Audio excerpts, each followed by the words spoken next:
Ako nga pala si Magenta and we will talk about this thing dahil isa to sa mga usapin last time.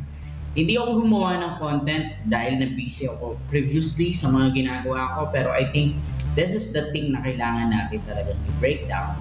Pasensya na ako, medyo nahuli ako and please like, subscribe, and comment sa channel ko na to na Pilipinas Politics. So, let's start this one dahil ito ay isa sa mga importanteng usapin. Ang laman ng pangyayari mula noong July 20, 2025 sa podcast na Basta Dabawenyo in challenge ni Davao Acting Mayor Sebastian Baste Duterte si PNP Chief General Nicolas Torre III sa isang suntukan. Sinabing coward lang umano si Torre dahil sa posisyon nito. Tinanggap ni Torre ang hamon.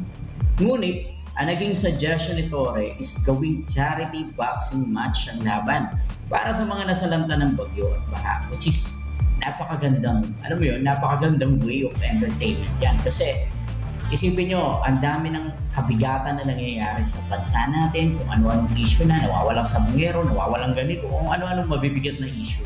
Minsan maganda rin magkaroon ng konting comedy relief dahil magsusuntukan yung dalawang nagbibigatan at nagpapagga ang mga politiko, di ba? So, ang naging structure ng event, inaprubahan ng Games and Amusements Board or GAB ang isang resolution para siguraduhin ng seguridad, integridad at medical assistance para sa event. Nagsimula ang boxing ring at preparasyon sa Rizal Memorial Coliseum sa Malate, Manila, kasama ang undercard fights para magbigay aliw sa mga manonood. Kondisyon ni Duterte, bago pumayag sa date July 27, sinabing papayag lamang siya kung ipapatawag ni Torre ang Pangulong Ferdinand Marcos Jr. na ipa-drug test ang lahat ng elected officials gamit ang hair follicle testing. Isang kondisyon na mahirap matupad para sa isang boxing match lamang. Ang mismong araw ng laban ay naging July 27, 2025. Dumagsa ang mga tao sa Rizal Memorial Coliseum bandang alas 9 ng umaga para sa tinaguriang Boxing for a Cause. Dumating si Torre sa ring. Pagkatapos ng 10 count na hinihintay si Duterte, walang lumabas. At ang top cup ay tinalagang win by default. Pinahayag na mismo ni Torre, "We stood up to the bully but he ran away." Habang ipinapanginig na nakakataas ang kamay niya bilang panalo. Sinabi ni Duterte sa podcast na hindi siya available nung araw na yun. Pero pwede anya sa Martes o Miyerkules. Parang pagpapaliban lamang naman. Ang resulta ng charity, good thing. Nakalikom ang event ng mahigit 300,000 mula sa ticket sales at humigit 15 to 16 million halaga ng cash donations, pati na rin relief goods tulad ng bigas at canned goods para sa biktima ng bagyo at baha. Ipinangako ni Torre na lang ang lahat ng nalikom na pondo ay ipamimigay tulong sa nasalanta. Sa kasalukuyan, ayon sa ulat, hindi na open or bukas si Torre sa ibang match kay Basti Duterte. Sinabi niyang wala ng lohika ang mga bagong pahayag ni Duterte at walang plano na muling lumaban. So, sa mga buod ng kondisyon, ang laban ay hindi real fight, kundi isang charity boxing match lang para makatulong sa mga nasalanta ng kalamidad. Si Basti Duterte ay hindi humarap sa laban, nagtakda siya ng kondisyon na hindi natupad kaya nag-no-show siya. Anyways, regarding sa bagay na yan, marami ang nagulat at nabigo nang hindi sumipot si Mayor Basti Duterte sa charity boxing match kontra kay PNP Chief Nicolas Torre. Sa unang tingin, parang duwag, di ba? Parang wala siyang paninindigan, tila iniwasan yung laban na siya mismo ang naghamon. Pero kung susuriin mabuti ang kabuuan ng pangyayari, may mas malalim na dahilan kung bakit hindi ito dapat ituring na kabiguan o duwag na hakbang. Hindi kasi ito umiikot sa ego o pakomi. Ang buong sitwasyon ay lumaki, pinatungan ng media, pinalaki ng publiko na parang isang tunay na laban ng dangal o tapang. Ngunit para kay Basti Duterte, hindi ito kailanman naging personal na away.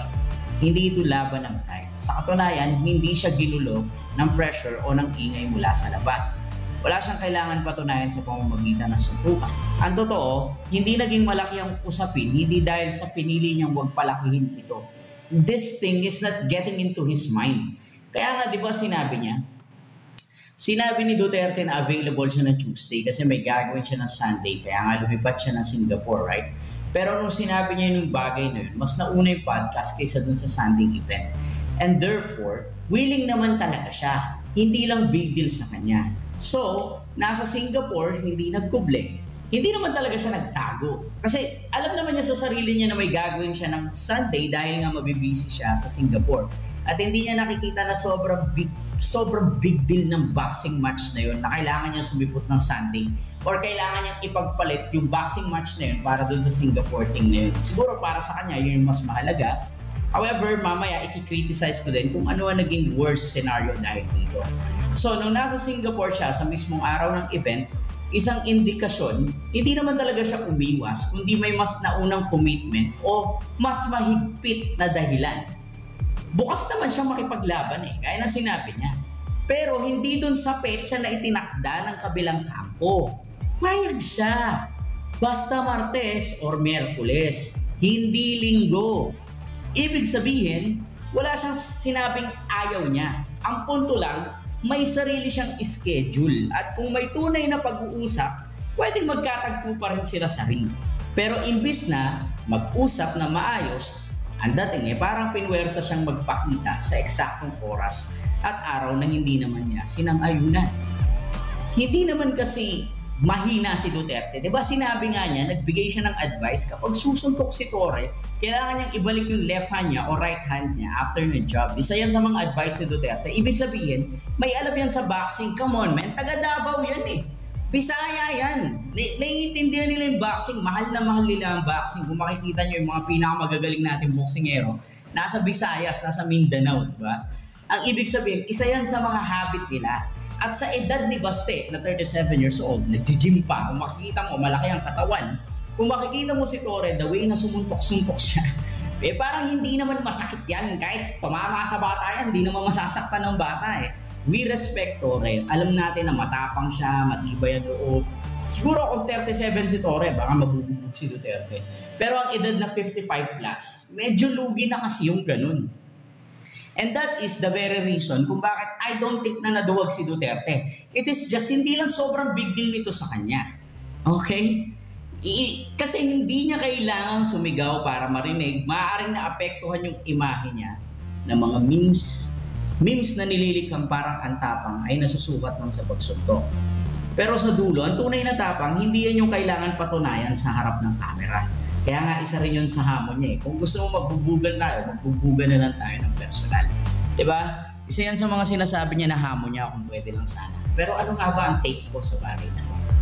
Una sa lahat, ang take ko dito, hindi naduduwag talaga si Duterte. Hindi ko siya dinidepensahan, okay?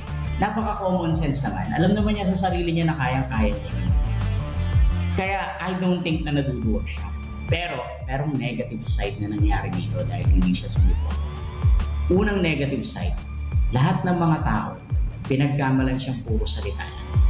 Which is tumatak na yan sa mga tao dahil hindi alam yung side niya. Wala namang gustong umintindi ng side niya Kaya nyo lang ito pinapanood ngayon kasi gusto nyo maintindihan yung side niya. Pero ang daming tao na hindi naman nakakanood ng channel na ito para explain ang side niya. At isa ako sa mga nag-explain ng side niya. Kasi totoo naman, this situation is not getting inside his head. He doesn't care. Ganun lang kasimple yun. He doesn't care. He doesn't give a damn about this one. Pero, yun din ang dahilan kung bakit napagkamalan siyang duwag. I don't think na duwag siya. Ang iniisip ko, hindi siya duwag.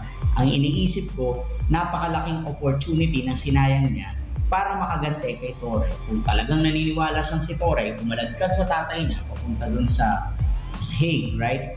Kailangan ito yung pinaka-opportunity niya para makagante, makabugbog, something like that.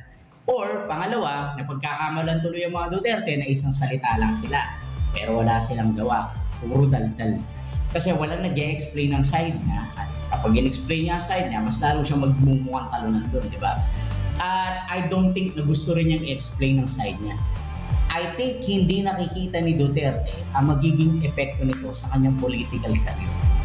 Hindi niya napansin na dahil dito sa hindi niya pagsipot, madami ang mga nagtampo sa kanya. Na mga DDS or mga supporter ni Duterte, marami ang nagalit at nagtampo sa kanya dahil feeling nila puro salita lang siya. Nasira ang buong imahe ng Duterte dahil doon. Sa mga mailan, hindi ko sinabing sa lahat.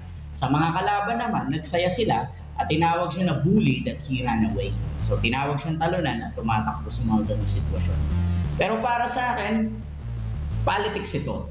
Kung gusto mo manalo sa politics, dapat pin-priority mo na lang itong boxing match na to kaysa dun sa gagawin mo yung Sunday. Pero di naman natin alam kung gaano ka-importante yun sa kanya. May mga lakad talaga tayo na hindi natin kayang ipagpalit. At siguro, isa rin sa mga magiging criticism ko kay Duterte is nung sinabi niya na bakit pa kailangan ito for charity. Which is yun nga eh. Ang ganda nun, men. May pagkakataon ka na para makaganti. At the same time, nakatulong ka pa sa mga sinalantan ng bagyo dahil charity nga siya. So, sino ba ang kinakampihan ko? Absolutely wala. Bakit ko ini-explain yung side niya? Kasi feeling ko unfair kay Duterte na hindi niya man lang ma-explain yung side niya. Ito kasing side niya yung totoo. Hindi lang sobrang big deal ng match na ito sa kanya. Hindi ito yung something like na hinihiling niya talaga. At sa totoo lang, pwede naman niyang palagan. Nga lang huwag linggo. Ang nangyayari kasi masyadong matinding manipulasyon. Gusto nila, sumipot siya ng linggo. Hindi nga pwede, may lakad nga. Kung sana kaya nilang maghintay ng Martes o Miyerkules, baka sakali naset pa.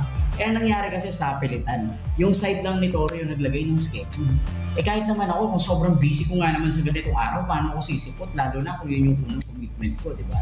So hindi talaga siya available dun. I don't think natakot siya at duwag siya. Na, sa totoo lang, I think more on hindi lang niya napansin yung magiging consequence ito. Dahil maraming Pilipino ngayon ang hindi nakakaintindi ng side niya at ang interpretasyon kay Duterte ay duwag siya. Kay Basti Duterte or kay acting mayor Basti Duterte. Akala tuloy na maraming Pinoy na duduwag siya. So yun lang ang interpretasyon ko overall. It is not something like too big deal. Nangyari na ang nangyari. Pero at least man lang ma-explain ko ang side niya kasi mukhang wala nag-explain ang side niya. So yun lang ang trabaho ko. Nagawa ko ngayon. I believe na hindi duwag si Duterte. It is just, hindi lang ito masyadong naging big deal sa kanya. Overall, dahil meron siyang mga priorities na hindi pwedeng kontrolin ng panig ni Torre. Anyways, kung nagustuhan mo yung mga ganitong klase ng video about political analysis, please like and subscribe and continue supporting me. Salamat sa lahat ng nanood ng Vico Soto video ko last time. I'm really happy with you guys. Thank you!